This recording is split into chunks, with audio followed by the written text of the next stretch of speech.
y'all? It's your man D Real, the Black Panther, stalking the urban jungle and vibrating Adidas, bringing you this special movie preview edition of Be Real with D Real.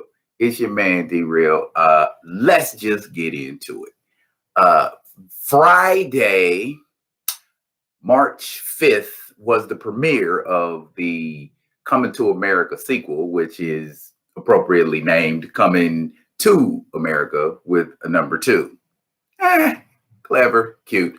Okay, and pretty much everybody who was in the first Coming to America, whether they be live or dead, made an appearance in Coming to America. So, I mean, people like Mad Sinclair, who are no longer with us, we got like a brief shot of her from the first Coming to America. Same thing with Samuel L. Jackson when he comes in that scene where he's robbing the McDowell store.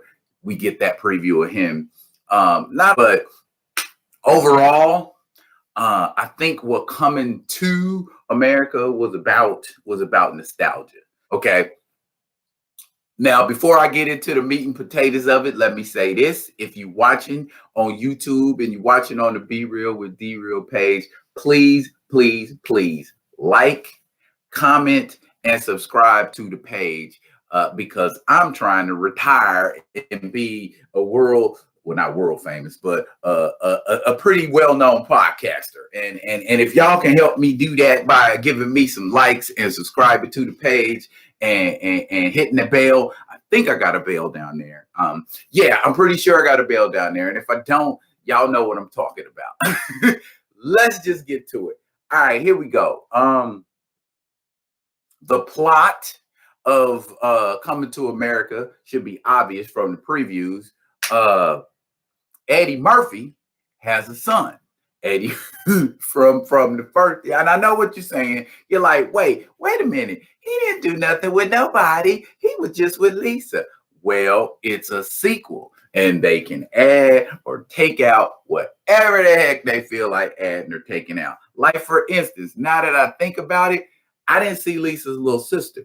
Or maybe I did see Lisa's little sister and I missed it. And I didn't realize that wasn't her or whatever, but she wasn't in the movie. I don't know if she passed, if that actor passed, but she was not in the movie. So don't be looking for her to be whopping and dancing and doing some stuff like what she was doing in that first movie.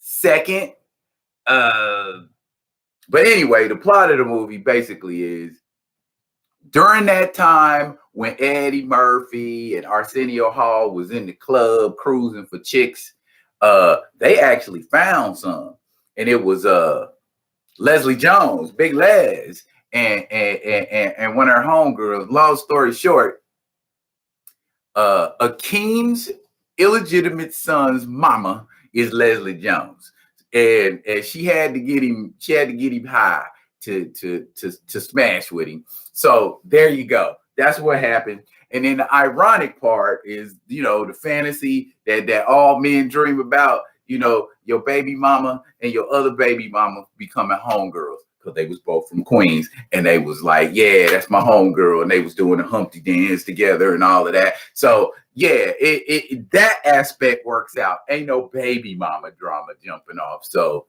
nope, you don't get none of that. Okay. And what I mean by nostalgia, there were lines spoken in the original Coming to America that were spoken in this new Coming to America. Like, for instance, there was a similar situation where Lavelle, that's the son's name, was in Zamunda, and Wesley Snipes' character, who kind of plays the antagonist in the movie, General Easy, and he killed me the way he come in with that pimp walk every time. They was trying to train Lavelle not to walk like a pimp, but then General Easy, every time he slide up in Zamunda, he come in there, walking like Willie Dynamite or somebody. But anyway, he becomes, the crown prince or whatever. But the problem with that was, okay, Eddie Murphy, I'm calling him Eddie Murphy. Akeem had 3 daughters. So, according to Zamun, the law, only a male heir can ascend to the throne and all of that kind of stuff. So, he got these bomb daughters who, can do and say and be everything, but he's overlooking them because everybody else around him is telling him, you didn't put the stem on the apple, son. So the crux of it is that it's Akeem's pride mixed with Lavelle's hood ass family, because you got like I said, you got Leslie Jones, you got Big Les playing Mary the mom, you got Tracy Morgan playing Uncle Kareem. Okay, that's them two alone is just like hood as hell. You can't get no hooder than that.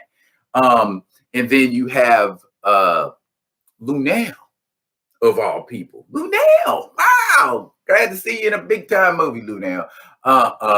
But yeah, Lunel, she's the kind of actor who says a whole lot without saying a whole lot. Lunel reminds me of that auntie you got who sit in the back with that pint of Hennessy under her boobs, waiting for something to jump off so she can pour out drinks for everybody. That being said, essentially the plot becomes like a family identity thing, and Lavelle turning around and doing the exact same thing his father did.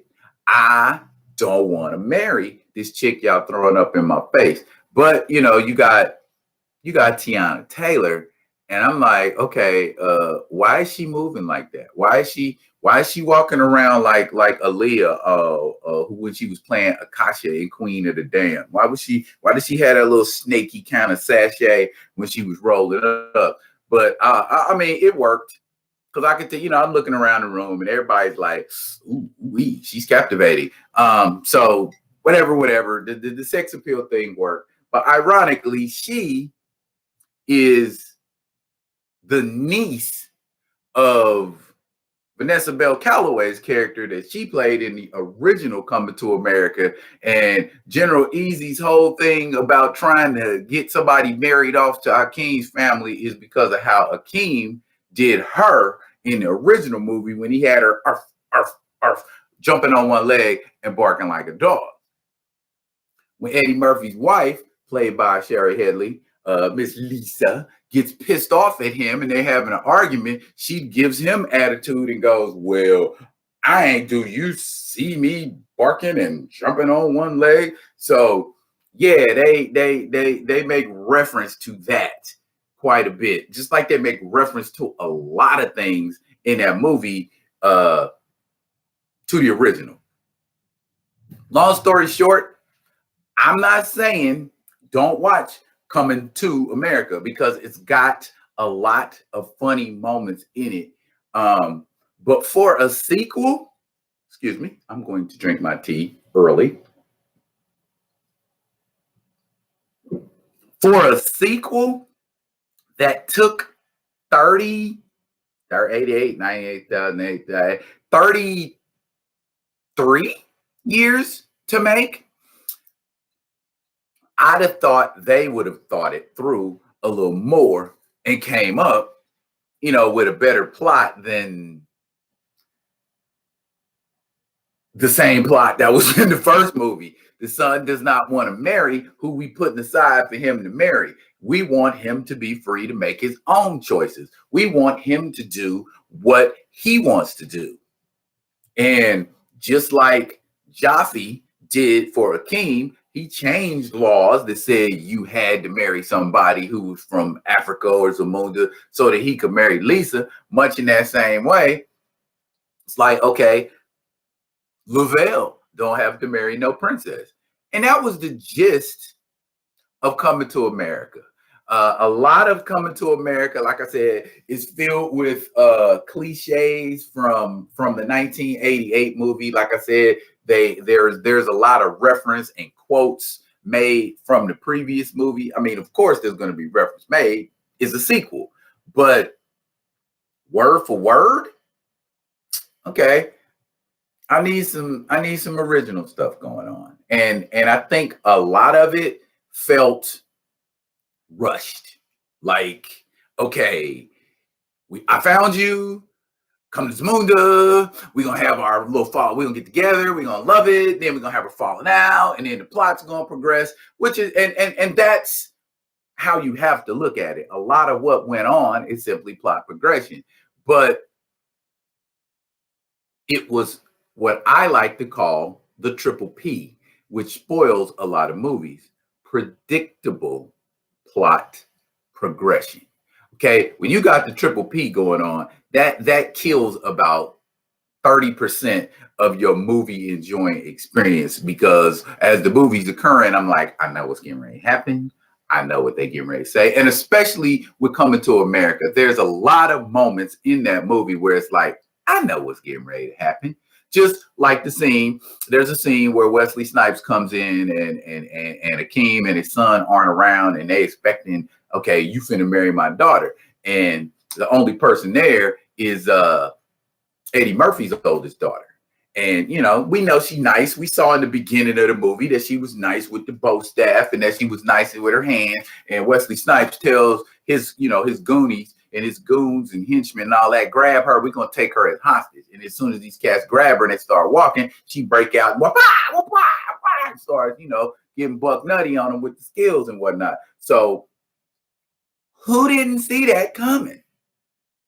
I did. I think everybody in the room was like, oh, because I could hear, oh, yeah, she getting ready to whoop somebody ass. And that's essentially what she did. There was a nice dynamic of anger and contention going on between Tracy Morgan's character, Uncle Kareem, and Simi. They had a little back and forth banter going on, which I found funny. As always, Eddie Murphy and Arsenio's dual roles, the barbershop guys, the dirty pastor, all of that, all of them and yes, you see Randy Watson in the movie with Sexual Chocolate. So never fear. How can we not have something related to Coming America and not have Randy Watson from Sexual Chocolate? Right. So, I mean, it was a very nostalgic movie. It pulled on your nostalgia strings, but overall, I don't feel like it did anything that eclipsed the second movie. I mean, eclipsed the first movie. The whole idea of making a sequel, right, is making it better than the original movie. It's a good movie. But I hate to say it, when I got done watching Coming to America, it made me want to watch Coming to America, if that makes sense. Do you agree? Do you disagree? If you do, anyway, either way, comment below. Tell me how you feel. Well, it's on the side with me, but below the side, wherever the comments are, comment and tell me what you thought. If you saw it, tell me what you thought about Coming to America, and if you thought kind of the same things that I'm, saying in this review. Overall, I got a 1 to 10 meter for my movie previews. And for Coming to America, I give it a solid 7. Solid 7. It's a good movie. It's a good entertaining movie. It's a good diversion if you ain't doing nothing. But if you're expecting it to be better than the original, it kind of falls short. It kind of falls short in that area.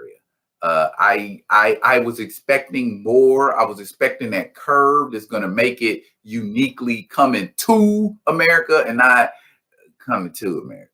And unfortunately, it never hit that place. I mean, because when you talk to people about Coming to America is like the greatest comedy on earth to a lot of people, especially us. We like, man, you got some big shoes to fill trying to do a sequel to Coming to America. And I'll say they got 80% of the way there. That last 20%, they just didn't hit it. They just didn't hit it. And like I said, comment. Give me your comments. Tell me how you truly felt about the movie. First, watch it, and then tell me how you felt about the movie in the comments. This has been Be Real with D Real for the Coming to America review. I will be back with another hot podcast, another hot video to let y'all know about the edutainment tip and what I'm doing. But until then, y'all be good and y'all be good to each other. I'm out.